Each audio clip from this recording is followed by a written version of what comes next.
Eso vinimos, ¿cierto? Bueno, ya cantamos, ya alabamos al Señor con gozo, con alegría. Ahora vamos a disponernos a oír o a ser edificados en la palabra. Oseas capítulo 6 y el verso 3. Recuerde que estamos conociendo a Dios desde la Biblia. Amén. Conociendo a Dios desde la Biblia. Oseas capítulo 6 verso 3. Sería bueno que usted traiga una, no sé, de pronto donde anotar algunos textos. Es bueno que usted lo tenga por ahí registrado, porque si en algún momento alguien le demanda a usted razón de su fe, tenga como, por ejemplo, presentar un argumento o presentar defensa. A veces hay hermanos que llevan años en el evangelio y todavía no les cuesta decirle a otro que Jesucristo es Dios. Les cuesta, y en ese tiempo necesitamos estar fundamentados. Amén. Gloria a Dios. Dice allí: y conoceremos y proseguiremos en conocer a Jehová, como el alba está dispuesta a su salida, y vendrá a nosotros como la lluvia, y como la lluvia tardía y temprana a la tierra. Dígale: Señor, dispongo mi corazón para entender tu palabra. Dígalo. Señor, en esta mañana te damos gracias por darnos la oportunidad, la bendición, Señor, de poder tener con nosotros la palabra esta mañana. Edifícanos, oh Dios, conforme la grandeza de tu poder, en el nombre de Jesucristo. Amén. Siéntese, por favor.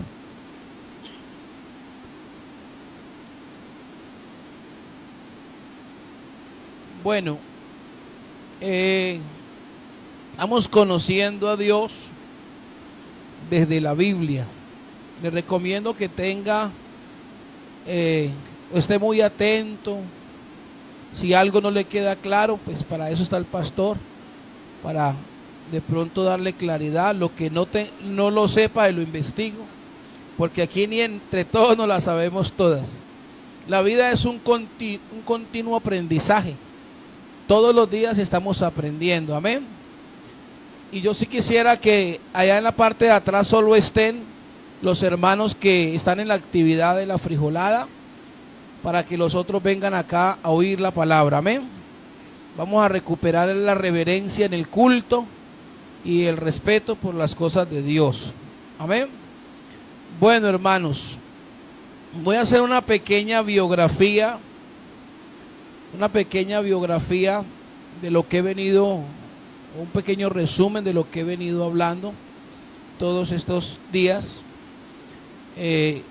No sin antes recordarle que esto que estamos hablando es doctrina fundamental de nuestra iglesia. Es donde está afianzada nuestra fe. Es decir, es lo que nosotros creemos. Amén.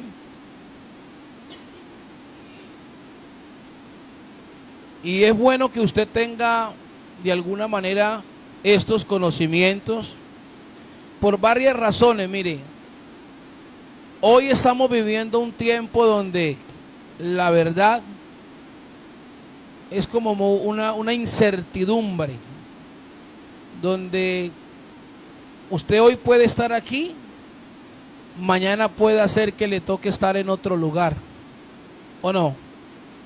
Yo estaba observando ahora día la convención en España, y hay hermanos que hace años yo no veo, o no veía.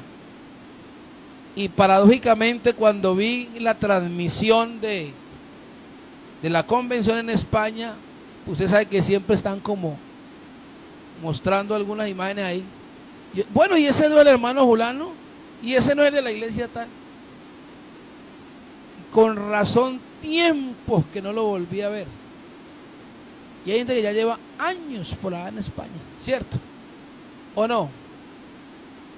Gente que inclusive no pensaba en viajar, pero hoy no es extraño que mañana me diga el hermano Luis: pastor, he venido a despedirme, pastor, es que me salió un viaje. ¿A dónde? Para España. A Europa. Eso como que hoy es muy común, ¿cierto? ¿O no? Y resulta que, por ejemplo, y no solo en Europa, por ahí usted va a encontrar con personas que le van a preguntar por su fe, ¿cierto? ¿Usted en qué cree? No, yo creo en Jesucristo, sí, pero ¿qué? ¿Quién es Jesucristo? Y recuerde que Jesucristo para nosotros es Dios sobre todas las cosas, pero no para todo el que usted se encuentre allá afuera. Él es Dios sobre todas las cosas. Usted puede hacer que se encuentre, por ejemplo, con un judío, y el judío le va a decir: Jesucristo, un hombre importante en su momento en la historia, y ya. Ese capítulo de desarrolla hasta allí. Y puede hacer que hasta le argumente una cantidad de cosas. Entonces, por eso es bueno tener bases para poder presentar defensa en relación a nuestra fe, y que esto sea algo que se vaya con nosotros donde quiera que estemos, porque es que Jesucristo es Dios en Colombia, Jesucristo es Dios en España, Jesucristo es Dios en Chile, en China y en la Conchinchina también. ¿Aló? Entonces, se va a encontrar usted con personas que le van a decir: Dios no existe. Y si Dios existe, pruébeme que Dios existe. ¿Cómo le va a usted probar a alguien que Dios existe? Si no tiene de pronto la habilidad, la destreza, el conocimiento para decir: venga, es que Dios existe por estas razones. Entonces, iniciamos hablando sobre pruebas de la existencia de Dios. Una prueba es algo que certifica un hecho, ¿cierto, hermano? Una prueba es algo que certifica un hecho. Y yo creo que no existe mejor prueba que el lenguaje de la creación. Porque la Biblia dice que los cielos cuentan su gloria. O sea, los cielos, la tierra y todo cuanto existe, de alguna manera en su lenguaje certifican que Dios es más real que el aire que nosotros mismos respiramos. En ese lenguaje la creación dice: soy creación, pero tengo un creador. ¿Sí me hago entender? Soy creación, pero tengo un creador. Y ese creador, pues obviamente es Dios. Es Dios. Para algunos, Dios tiene diferentes formas. Por ejemplo, usted va a la India y yo creo que dentro de los lugares donde más existen dioses con D pequeña es en la India, aparte de China y otros países donde el dios de ellos es el sol, los astros, la vaca. En alguna parte tienen la serpiente como un dios, el dragón, ¿cierto? ¿Ah? Las ratas, en fin. Entonces, ¿qué es Dios? ¿O quién es Dios? Que no le quede la menor duda que Dios es espíritu. Pare de contar. Dios es espíritu.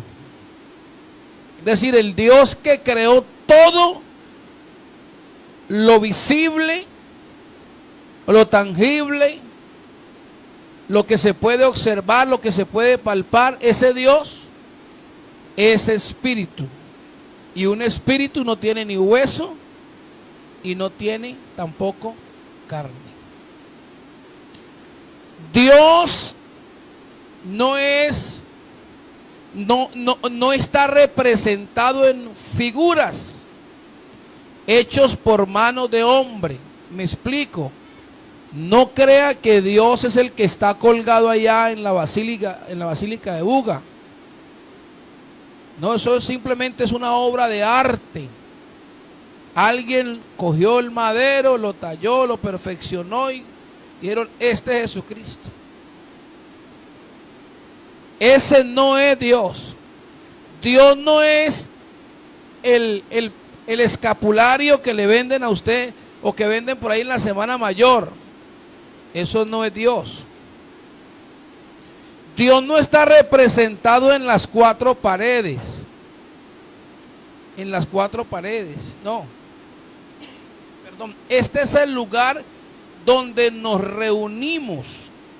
Es un lugar que ha sido dedicado o consagrado para que los hijos de Dios nos reunamos y juntos le demos la gloria al Señor.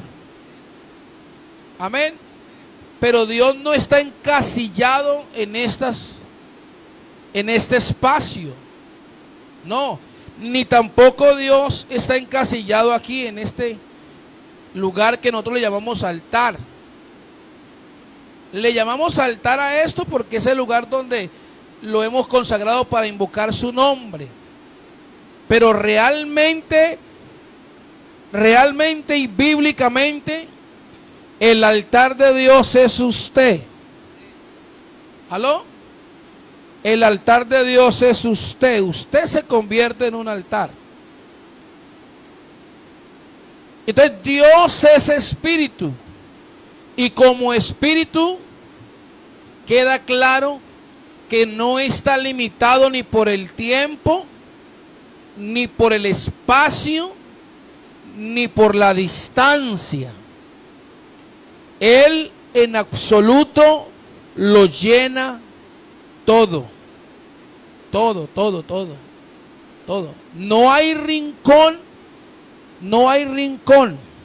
de la creación donde la presencia de Dios no esté. Otra cosa es que Dios, aunque lo llena todo, no se manifiesta en todo lugar. Eso es algo totalmente diferente. Porque una cosa es que Él lo llene todo como Dios y otra cosa es que Él se manifieste como Dios. ¿Sí me hago entender? Entonces, no está limitado. No está limitado. A Dios, y por no estar limitado, las circunstancias no ejercen ningún tipo de presión sobre Él. No ejerce ningún tipo de presión sobre Él. Es más, ¿sabes qué dice la Biblia en relación a Él? Que para Él, el tiempo no opera como opera para usted y para mí. Usted tiene que andar con apresuro. ¿O no, varones? Se lo voy a recordar. Mami, hágale. Me acuerdo la tarde. Mire que es que el tiempo siempre tarde. Ese lenguaje aplica entre nosotros. Llegaste tarde, ¿no? Uy, llegué tarde. Y para nosotros, hoy como el tiempo está así tan corto, usted abre los ojos y cuando menos pensó ya otra vez vuélvalo a cerrar. ¿Cierto? Porque está transcurriendo el tiempo demasiado rápido. Es más, ¿qué haces que eras una dulce y hermosa flor quinceañera? ¿Y ahora? ¿Ah? ¿Y ahora? El tiempo pasa rápido. Entonces, para el Señor un día, dice la Biblia que un día para Él, ¿cómo es? Es como 1000 años. Pero también 1000 años para Él es como un día. ¿Por qué dice eso la Biblia? Porque es que Dios, en la esencia de lo que Él es eterno. ¿Aló? Él fue el que estableció el tiempo. El tiempo existe porque Él lo ordenó. Al punto de que el evangelista Lucas, en el capítulo 17, verso 26 del libro de los Hechos, dice que Dios ha establecido límite de tiempo a la vida de todo ser viviente. ¿Sí me hago entender? Eso lo determina Él porque Él es soberano. Él es soberano. Y como soberano es eterno. Por eso Él no vive con apresuros. Él no vive pensando, uy, es que me va a dejar el tren. No. Dios vive exageradamente reposado. Porque Él es Dios. Es la verdad. A nosotros sí nos toca andarle rápido al tiempo. Al punto que la Biblia describe que nuestro tiempo es como un pensamiento que es fugaz. Dice que el tiempo nuestro es como la flor del campo, que es como la sombra que pasó. A nosotros el tiempo sí nos golpea demasiado duro. En cambio a Dios no, porque Dios es eterno. Dios, en la esencia de lo que Él es, les dije que Él posee unos atributos. O sea, Dios es espíritu. Pero en la esencia de lo que Él es, Él posee unos atributos que lo caracterizan o forman el ser de Dios. Y eso de alguna manera, hablando en términos humanos, describe su personalidad. Entonces les mencionaba algunos atributos de ese Dios que creó todo. El Dios que creó todo, ¿cómo es Él, hermanos? ¿Qué dije? Es espíritu. Y como espíritu es eterno. No lo limita el tiempo, ni la distancia, ni el espacio. Lo llena todo. Pero Él tiene unos atributos peculiares que lo caracterizan, que hacen parte de su naturaleza. Y uno de esos atributos que tiene Dios precisamente es, estoy dando una biografía, la omnipresencia. Está en el Salmo 139. La omnipresencia. Salmo 139, ¿qué dice, hermano Richard? Mírelo allí, si quiere anotarlo. Jehová, tú me has examinado y conocido. Perdón. Sí. Has entendido de lejos mis pensamientos. Aún no está la palabra en mi boca. En mi lengua y aquí, Jehová, tú lo sabes todo. Detrás y delante me rodeaste y sobre mí pusiste tu mano. Tal conocimiento es demasiado maravilloso para mí. Alto es, no lo puedo comprender. Y luego dice, ¿a dónde oiré de tu espíritu? ¿Y a dónde oiré de su presencia? O sea, está reconociendo que Él lo llena todo. Siga. Si subiere los cielos, allí tú estás. Si en el Seol hiciere mi estrado de aquí, allí estás tú. Si tomare las alas del alba y habitar en el extremo del mar, ahí estás. O sea, no hay lugar donde el hombre se meta donde no esté la presencia de Dios. Lo llena todo. Jeremías 23, verso 24, hermano. Luego usted lee este salmo en su casa. Dice allí en Jeremías 23, 24. ¿Se ocultará alguno, dice Jehová, en escondrijos, que yo no lo vea? Yo alguna vez le conté a ustedes la del borracho, del pastor que se iba a descarriar. Sí, que les conté, ¿no se acuerdan? De un pastor que dijo, no voy más, entrego la licencia y me pierdo y me voy a tomar unos tragos. Estoy cansado de esto. Tanto problema, una cosa y la otra. Y se fue por allá, a un lugar donde entre comillas no lo viera nadie. Y se sentó en una mesa y pidió una botella y dijo, esta me la meto en el nombre. Y el borracho le dijo, usted no puede tomar trago porque usted es pastor. Y el borracho no lo conocía. O sea, Dios está en todo lugar. ¿Aló? Está en todo lugar. Alguna vez me pasó a mí, por eso hay que tener mucho cuidado con esto. Una vez me pasó a mí que iba a una gira misionera. Yo dije, el hermanito es muy de mala, hermano. Y resulta que íbamos saliendo por la costa. Y entonces llegamos a abordar la lancha ahí en el muelle, Eliana. Cuando yo veo a un hermano, no me pregunte dónde es porque no, esto no, de Plutón. Y digo, bueno, yo lo pastoreo. Conozco a su esposa. Bueno, yo lo veo con otra mujer allá. Y bueno, y esta no es mi oveja. Y yo lo veo que está así engrampado, y esa señora estaba casi que montada en la nuca del hombre.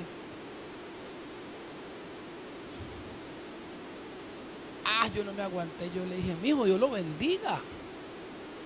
Ay, ese hombre quería que la tierra se abriera y lo tragara. Y yo le pregunté, ¿y su esposa? Comenzó a cacaraquear. Entendí que estaba como la vivienda en el lugar equivocado. ¿Qué se iba a imaginar él que se iba a encontrar con el pastor precisamente? Y un domingo, porque pues el domingo el pastor está en la dominical, pero resulta que ese día precisamente yo salía para la costa. Ya luego yo lo llamé aparte y dije, venga, ayudándolo, esto no se debe hacer. Usted tiene un hogar, tiene una esposa, unos hijos, es su familia, no, mire tal cosa. Bueno, gracias a Dios él entendió y se corrigió. Pero mire, ¿qué se iba a imaginar él? A veces donde uno menos creen que no lo están viendo, ahí están los ojos de Dios. ¿O no? Ahí están los ojos de Dios. Entonces Dios es omnipresente, está en todo lugar. Dios es omnipotente. Lo que quiere decir es que todo lo puede. Génesis capítulo 18 y el verso 14, hermano, rápidamente.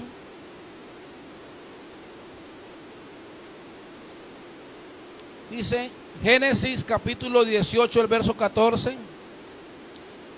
¿Hay para Dios alguna cosa difícil?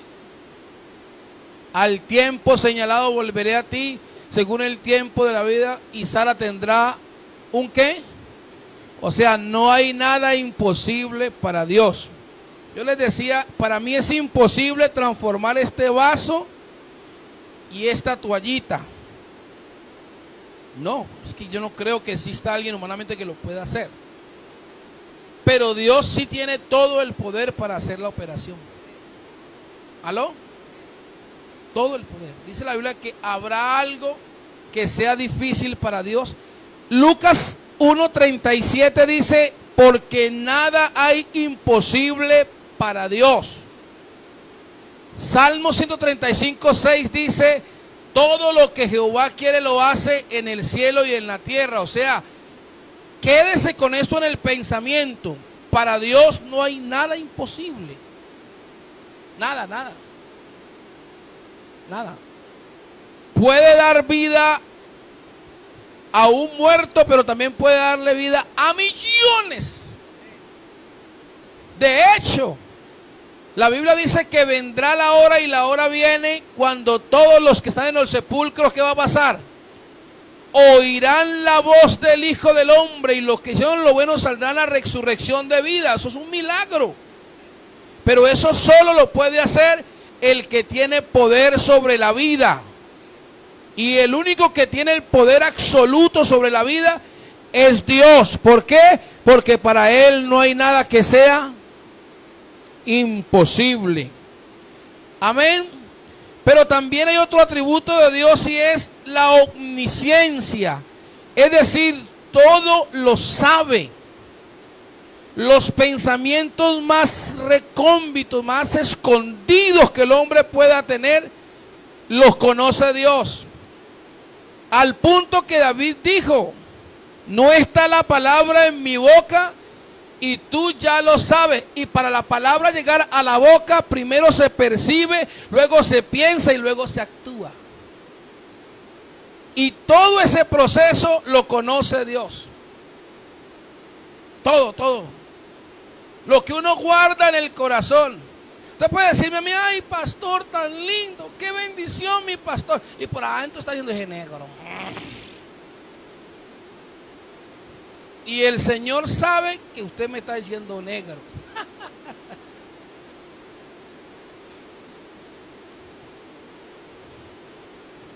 ¿O no? ¿O no sabe Dios eso? Dios sabe. Es más, mírate que es tan tremendo que discierne las intenciones. Las intenciones. Las conoce Dios. Por eso es que a Dios no mira la apariencia. Nosotros somos muy dados a relacionarnos con la gente por las apariencias. Si tiene un buen carro, oh my God. Si viste ropa de marca, amén. Si tiene cash de money, pues pega mejor todavía. Porque los seres humanos somos muy interesados. Así me digan que no. Gente que es muy conveniente y se fija en las apariencias. Pero Dios no mira las apariencias. ¿Aló? Dios no mira eso. David miró la apariencia de los hijos de Elí y Dios le dijo: hey, bájese de esa nube. Ese es usted, pero yo soy diferente. Yo miro las intenciones del corazón del hombre. Yo voy más allá. Dios pesa lo que hay dentro de nosotros. ¿Por qué? Porque Él lo sabe. Yo le puedo decir a usted un poco de cosas, pero en última mi corazón está delante de Dios.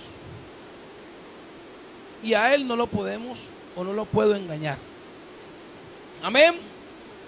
Entonces ya vimos atributos de Dios: omnipresente, omnipotente, omnisciente. Y existe otro, y es la santidad. Dice la Biblia que Dios habita ¿dónde? En la hermosura. No dice de la santidad, sino de su santidad. Por eso, hermanos, hay que entender que existe un orden del ser de Dios. Y usted nunca va a encontrar en la Biblia que los ángeles digan: pastor, es que Dios es amor. Algunos movimientos cristianos, que se dice ser cristianos, para justificar su liberalidad y su alianza con el mundo, pues que mezclan lo sagrado con lo profano y profesan ser cristianos, entonces se fundamentan en el amor y venden la idea de un Dios que alcahuetea porque es amor. Y no es verdad. Los ángeles no dicen amor, amor, amor, amor, amor. ¿O sí dicen? Isaías capítulo 6. Póngale cuidado a esto, hermana. Isaías capítulo 6, rápidamente. En el año que murió el rey Usías, vi yo al Señor sentado sobre un trono. Primero miren, un trono, no dos ni tres.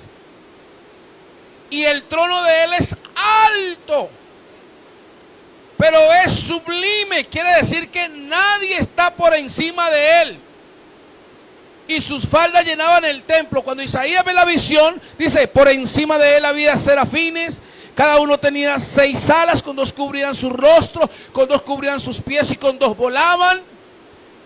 Y escuchen, Isaías lo que está haciendo es viendo una ilustración de lo que era el altar y de lo que era el propiciatorio del tabernáculo. En el propiciatorio había un espejo donde habían dos querubines que estaban en esta posición. Y ellos miraban allá y en ese espejo, el uno al otro decían lo mismo: santo, santo, santo, santo, santo, santo. Eso fue lo que vio Isaías, que los ángeles los querubines están proclamando la santidad de Dios, la parte de la esencia de lo que Él es. Por eso no dice que Dios habita en la santidad, sino en su santidad. ¿Aló? Dios habita es en su santidad. Es más, vea, es tan tremendo esto que es una de las razones por la cual en Él no hay sombra de variación. Porque Dios es santo hoy domingo, mañana lunes, martes, miércoles, jueves, viernes, sábado y domingo, año 23, año 24 y hasta el siglo. Nunca eso va a mudar. Nunca eso va a cambiar. Ese es Él. ¿Y qué representa la santidad? Les dije el jueves. ¿Qué representa la santidad de Dios? ¿Con qué la asemejamos? ¿Con qué? Dijo la hermana Milady el jueves: con la pureza, pastor. Claro que sí. Dios es puro. Dios es inmutable, infalible. ¿Aló? Esa palabra santidad tiene que ver con un ser que es perfecto. Perfecto, no hay falla en Él. No hay error en Él. Tiene que ver con lo puro, con lo bueno. Algo que es sin mancha. Algo que es inocente, inmaculado, justo, virtuoso. Eso representa la santidad de Dios. No representa otra cosa diferente. Cuando usted escuche la palabra santidad en relación a Dios, diga: mi Dios es virtuoso. Mi Dios es inocente. O sea, en Él hay una inocencia absoluta que está ligada a la pureza. En Dios no hay malicia alguna. No la hay. Dios es justo. ¿Aló?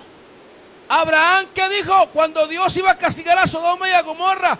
El que es juez sobre toda la tierra no hará lo que es justo. Y dice la Biblia que en Dios no hay ninguna injusticia. Por eso Él aborrece la injusticia, porque Él es justo. ¿Y qué es ser justo? Es darle a cada quien lo que le corresponde. Ese Dios no te quita, Dios no te da nada que tú no merezcas. Y eso representa la santidad de Dios. Ah, pero ojo, alguien pudiera decir: pastor, pero es que ese Dios. Ese Dios. ¿Y dónde quedamos nosotros entonces? Primera de Pedro capítulo, a ver si estoy bien, capítulo 15 y el 16 por ahí. ¿Estamos aquí, hermanos? ¿Sí estamos aquí? ¿Me está entendiendo? Vuelvo a empezar. ¿Qué dice Primera de Pedro 15 y 16? Ah, perdón. A ver si me ayuda ahí. Primera de Pedro 1.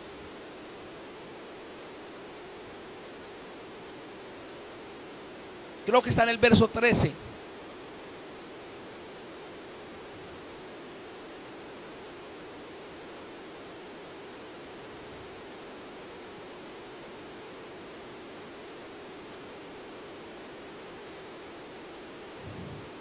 Primera de Pedro 1:13 dice: por lo tanto, ceñid los lomos de vuestros entendimientos, sed sobrios y esperad por completo la gracia que os traerá cuando Jesucristo sea manifestado. Como hijos, ¿qué? obedientes, no os conforméis a los deseos que antes teníais, estando en vuestra ignorancia, sino que como aquel que os llamó, ¿qué dice? Es santo, sed también vosotros santos en toda vuestra, oiga, en vuestra manera de vivir. O sea, le está diciendo es, viva una vida pura, viva una vida honesta, viva una vida virtuosa, separada del mundo, del pecado, de todo lo que se convierte en algo que contamina. Eso es lo que está diciendo la Biblia, ¿cierto?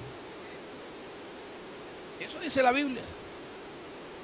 Porque escrito está, sed santos porque yo soy santo. Por eso Isaías, cuando se refiere a Dios, dice, así dijo el alto y sublime, el que habita la eternidad, cuyo nombre es, ¿cuál es el nombre? Cuyo nombre es el Santo. Yo habito con el quebrantado y humilde de espíritu. Pero mire cómo lo llama Isaías, el Santo.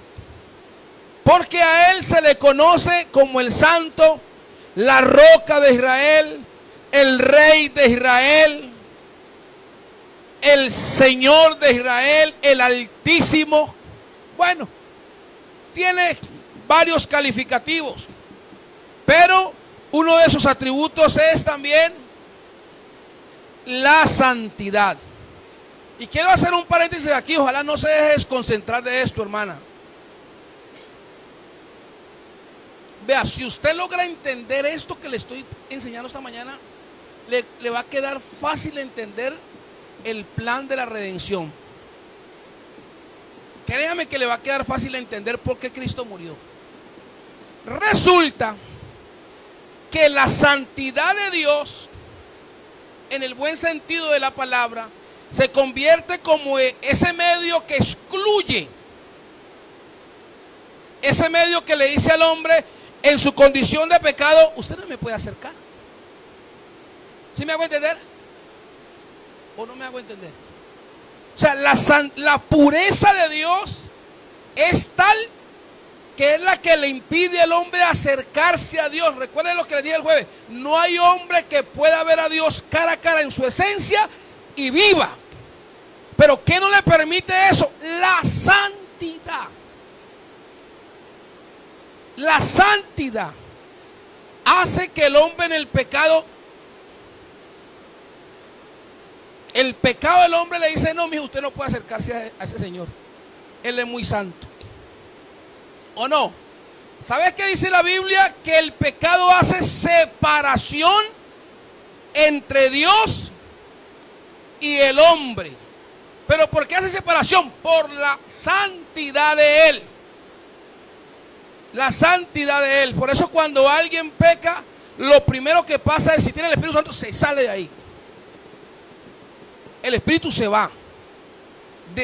Deshabita esa casa. Porque Él no puede tener comunión con alguien que viva en esas condiciones. No, se va.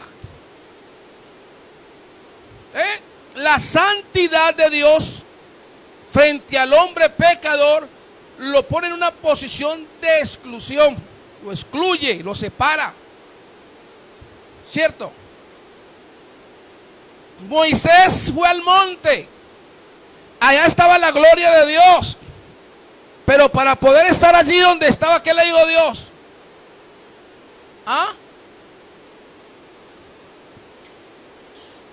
Moisés le dijo, quita el calzado de tus pies, porque el lugar que tú pisas, ¿qué le dijo? O sea, eso está representando la condición de pecado. Usted no puede estar aquí delante de mí con eso. A Isaías, cuando estaba en el templo y vio todo ese espectáculo de la gloria de Dios, ¿qué dijo Isaías? ¡Ay de mí! que siendo hombre de labios inmundos y habitando en pueblos que tienen labios inmundos, han visto mis ojos al Rey Jehová de los ejércitos. Ese ay de mí es, me voy a morir por mi condición humana, pecaminosa. Pero dice la Biblia que voló hacia él un ángel con unas tenazas, saca un carbón encendido y viene y se lo pone en la boca. Ay, habla en lengua, rácata. Y le dijo, esto tocó tu lengua y ahora es quitada tu culpa y limpio tu pecado. O sea, ya puedes estar aquí. ¿Sí me hago entender? Entiéndalo bien, la santidad es lo que hace que el hombre, por la santidad que hay en Dios. Sin embargo, uy hermano, esto es hermosísimo lo que estamos hablando esta noche. Aleluya. Santo. Él es demasiado puro, hermano. Te aseguro que Él es demasiado puro. Un atributo de Dios que no cambia. Bendito sea Él. ¿Sabes que en la Biblia encontramos 36 versículos en el Antiguo Testamento que dicen que Dios es santo? Y hay 62 versículos en el Nuevo Testamento. Sumado esto, estamos hablando de casi 98 versículos que declaran que Dios es santo. Atributo de Dios. Por eso, hermanos, aquí voy a hacer un paréntesis. Cuando Dios dijo en Génesis, ayúdenme ahí, hermano, creo que eso está en Génesis 1, 26 y 27. Estamos aprendiendo. Cuando Dios dijo en Génesis, ¿qué dijo Dios? Mírenlo, hermano. ¿Qué dijo Dios? Hagamos al hombre, ¿a qué? ¿Sabe qué está diciendo Dios? Que el hombre va a ser creado en una condición, en un estado de pureza, de inocencia. ¿Aló? De inocencia, de pureza. Va a ser creado con unas virtudes específicas. Hagamos a Dios a nuestra imagen y conforme a nuestra semejanza. Escuche esto. Esa palabra semejanza se dice que es figura. Que es la figura o es la representación de algo. Yo cuando estaba trabajando secularmente tuve la oportunidad de vender. Mi tío tenía unos almacenes de zapatillas. Y entonces, ¿se acuerdan de esas zapatillas que tienen unos resortes? ¿Y se acuerdan? Se llama la Choc. Eso hace 15 años o 20 años, el que se colocaba un zapato de eso era porque tenía platica. Un solo par valía 500,000 pesos. Y una vez yo le fui a vender un par de esos a un señor y él me dijo, vea, yo le compro ese par de zapatillas, pero eso sí, me hace el favor y me trae la original. La original. Y yo dije, ¿y es que existe una réplica? Y entonces el tío mío me dijo, sí, sobrino, vea, aquí está la réplica. Y yo me puse a ver la réplica y la original, y créame que se necesita tener conocimiento para uno decir, uy, esta es réplica y esta es original, porque eran casi que exactamente iguales, sino que obviamente entre réplica y original siempre habrá algo que hace la diferencia. Entonces, lo que quiero decir es que Dios hace al hombre, prácticamente nosotros somos una réplica original. ¿Réplica original en qué sentido, pastor? En lo moral, en lo moral, en lo moral. Y si no, mire usted que por allá, a ver si estoy en Eclesiastés capítulo 7, verso 29, creo que está, para que se ubique. Ahora volvemos ahí, hermano Richard. Eclesiastés 7:29, creo que está por ahí. He aquí, solamente esto he hallado, que Dios hizo al hombre, lo hizo torcido. Ah, dígalo. Pero ellos buscaron ¿qué? O sea que la degradación o la perversidad o el dañar la imagen de Dios siempre corresponderá a una decisión desde la voluntad. Dios hizo al hombre, ¿cómo lo hizo? Recto. Y allá dice, hagamos al hombre a nuestra imagen, conforme a nuestra semejanza. O sea, lo que está diciendo Dios es, el hombre que estoy creando es limpio, es puro. Estaba en ese estado, en esa condición de inocencia, no conocía pecado, al punto que cuando él miraba a su esposa, ¿no dice la Biblia que ellos no se avergonzaban de saber que estaban desnudos? ¿O no? Luego cuando viene la conciencia, ya el panorama cambia porque ya entra el pecado y ahora sí entran a sentir vergüenza. ¿Me hago entender? Pero Dios creó al hombre inocente, puro, porque era su réplica original. En cuanto a lo moral se refiere, aparte de eso, Dios cuando lo crea, lo dota de unas virtudes y de unas habilidades. Entre ellas, le concede al hombre la facultad y la capacidad de decidir entre lo que es bueno y lo que es malo. Por eso ese cuentico de que yo me voy a perder por otro, qué pena me da. El que se pierde o se condena, se pierde porque quiere. ¿Aló? Se pierde o se condena porque quiere. Porque cada quien tiene la libre voluntad de decidir entre lo que le sirve o lo que no le sirve. Escoger entre lo que es bueno o no es bueno. Ay, pastor, es que yo pequé porque es que la hermanita me metió. ¿Cómo así? ¿Y te puso un revólver en la cabeza? No, y entonces fui débil. ¿Cómo así? No tanto que fuiste débil, es que decidiste. Decidiste. El estar bien o el estar mal es simplemente una decisión. Entonces mire usted, cuando ya el hombre pecan en el principio. Recuerde que la sentencia para ellos, ¿cuál era? El día que coman del árbol que hay en el huerto, ¿qué dice la Biblia? Morirán, ¿cierto? Esa es la sentencia.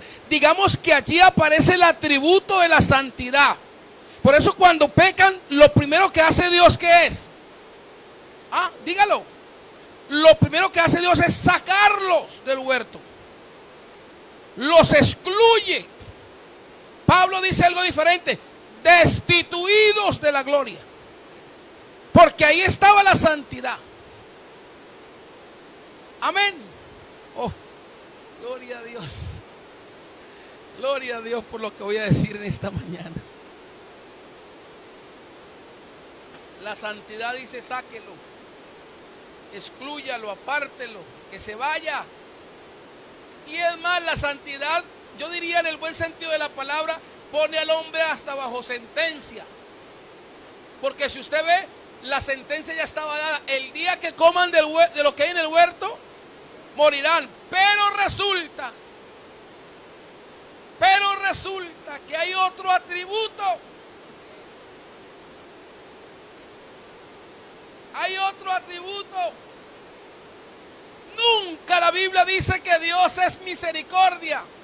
¿O sí lo dice? No dice la Biblia que Dios es misericordia. No dice eso. Que es misericordioso es otra cosa. Es una cualidad. Pero sí dice la Biblia que Dios es amor. Oh. Aleluya. Aleluya. La santidad excluye, separa. Pero resulta que otro atributo de Dios es que Él es amor. Y cuando el amor de Dios se pronuncia, dice sí, pecaron, fallaron, se equivocaron, no hicieron lo correcto, lo que tenían que haber hecho. Pero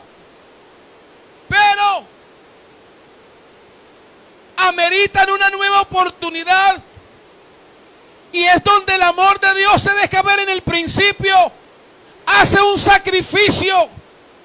Y a los que estaban desnudos, no los dejó desnudos, sino que los vistió de pieles.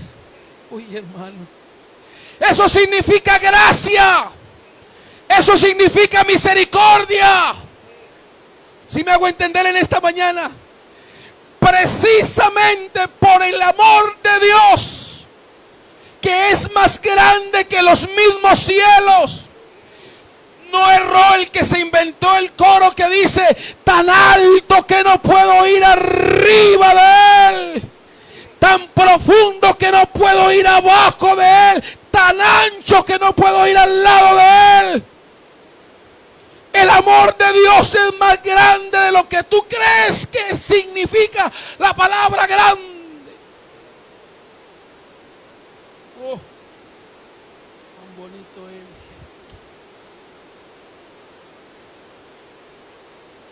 es. Ese atributo nos tiene sentados esta mañana.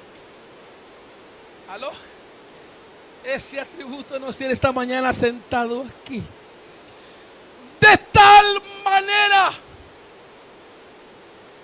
Juan 3:16, porque de tal manera amó Dios al mundo que dio a su Hijo unigénito, para que todo aquel que en él crea no se pierda, ojo, mas tenga vida eterna.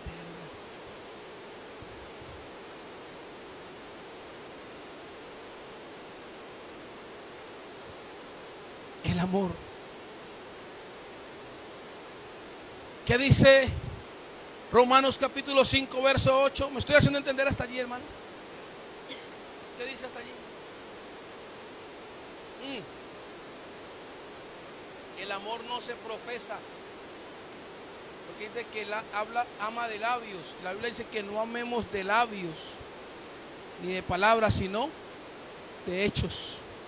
Y Él nos dio ejemplo.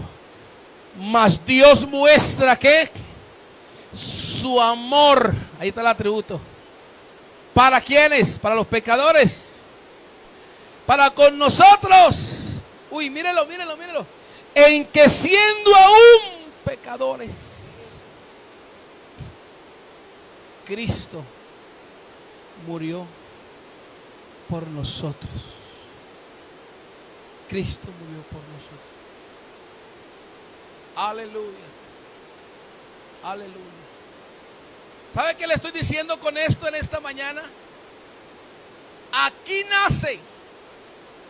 Yo estaba mirando algo que me llamó la atención ahora días que iba para el Huila. Y cuando uno sube al páramo, hay unos donde nacen los ríos. ¿Cómo es que se llama eso? Esos frailejones. Y yo me quedé parado viendo todos los frailejones y decía: Dios mío, es increíble que esto y de aquí nazcan toda esa cantidad de ríos.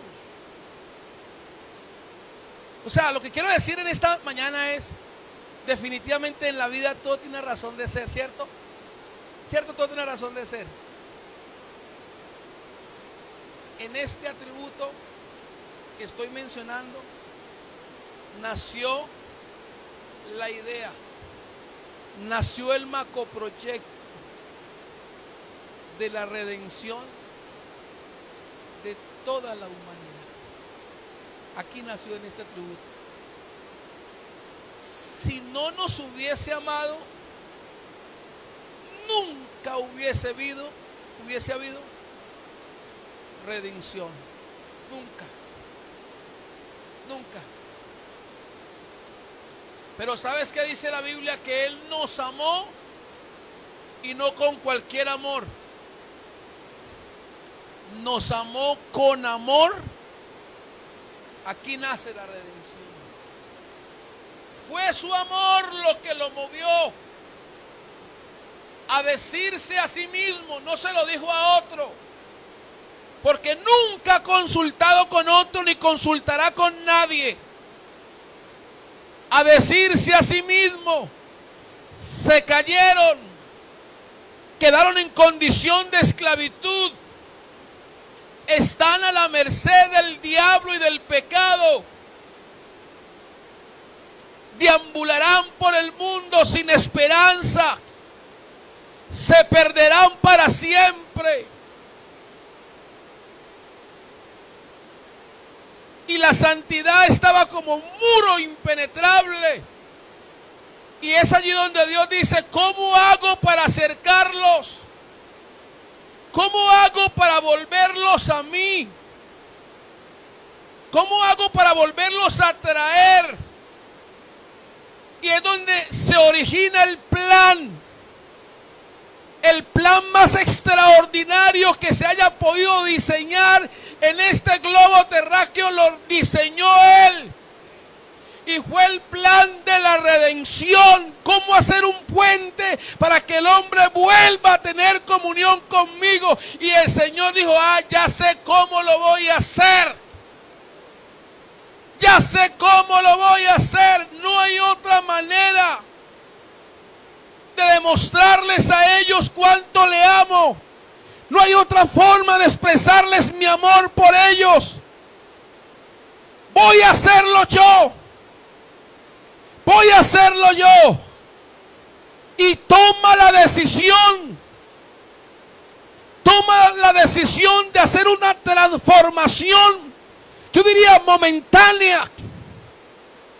Porque siendo espíritu, ahora se va a vestir.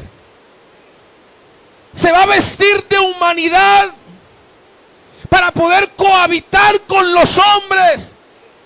Y la Biblia dice, por cuanto los hijos participaron de carne y de sangre, no otro, Él también participó de lo mismo para destruir por medio de la muerte al que tenía el imperio de la muerte. Esto es al diablo, como quien dice, se me perdieron, se extraviaron, quedaron sin esperanza, pero yo los salvo.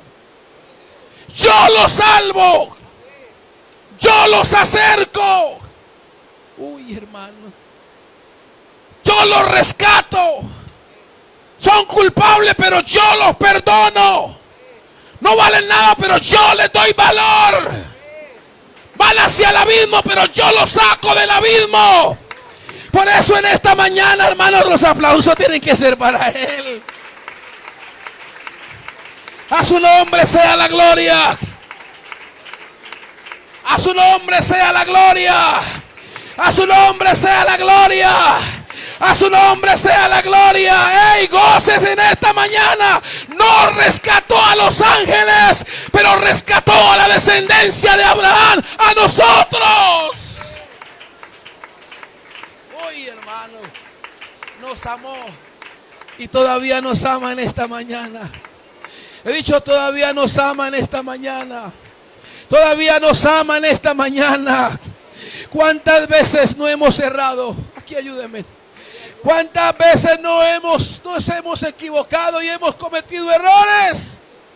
Y hay gente hasta que ha pecado y no merece nada. Pero el amor de Dios, oh, aleluya,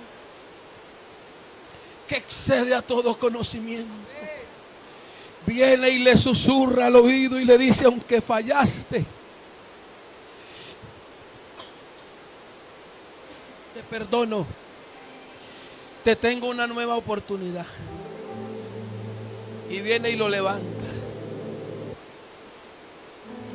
Por eso no podemos sepultar a nadie aquí, ni juzgar a nadie, ni señalar a nadie, porque todavía el amor de Dios tiene compasión y perdona y restaura y hace nuevas todas las cosas. ¿Cómo decir que Él no existe si nos tiene esta mañana aquí, hermano? ¡Qué grandeza! ¿Cierto? ¡Qué honor, qué privilegio!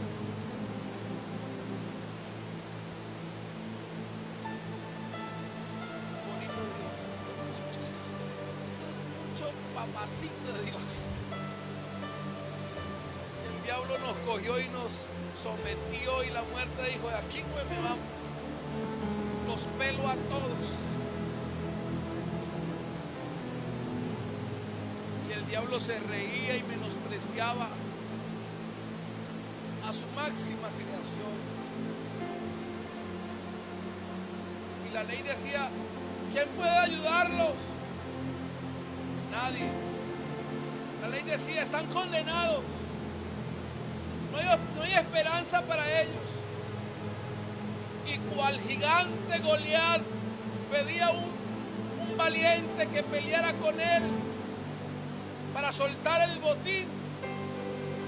Cuando pensó que no había quien le pudiera salir al paso, se escuchó un gran coro que decía: no todo está perdido, no todo está perdido. Hay esperanza para los que están en tiniebla y en región de sombra de muerte. Hay una luz que resplandecerá sobre ellos. Y un ángel dijo: les doy buenas nuevas de gran gozo. Nació en la ciudad de David un Salvador, Cristo, el Señor, o sea, Dios está en la tierra. Dios está caminando entre los hombres y va a salvarlos. Le va a quitar el botín al valiente y al tirano le va a arrebatar el botín más precioso. Aleluya. ¿Cómo no adorarlo esta mañana? ¿Cómo no adorarlo esta mañana? Aleluya. Si el amor de Dios caminó entre los hombres, caminó. El amor de Dios caminó entre los hombres. Por eso a su paso el leproso era sanado, el ciego veía, los paralíticos se levantaban. Por eso la muchacha con el flujo de sangre se sanó. Es que el amor de Dios estaba caminando entre los hombres. No era otra cosa, era el amor de Dios. El amor de Dios se puso en el altar. Cuando todos le injuriaban y lo menospreciaban, el amor de Dios exclamó: Padre, perdónalos, porque no saben lo que hacen.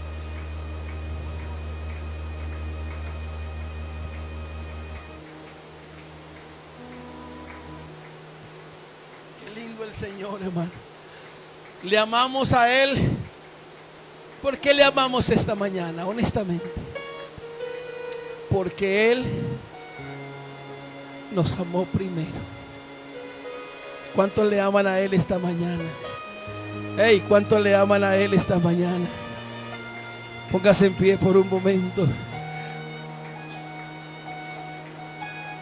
Dios existe. Dios es espíritu.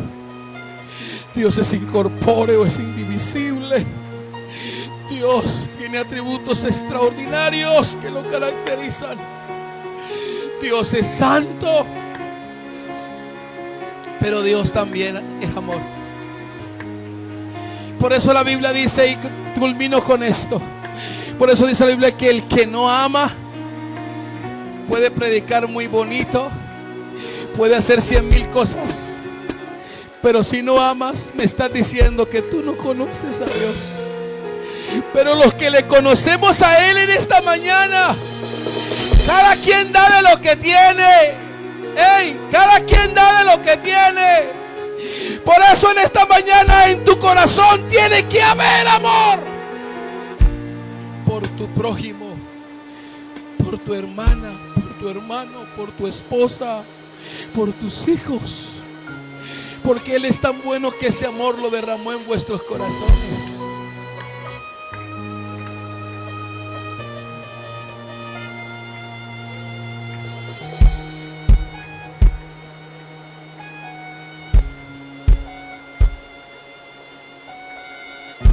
quiero que lo adoremos por un momento. Regáleme en 2 minutos. Es que todo lo que he hablado, yo creo que hay razones para adorarlo esta mañana. Hay un coro que dice, hermana: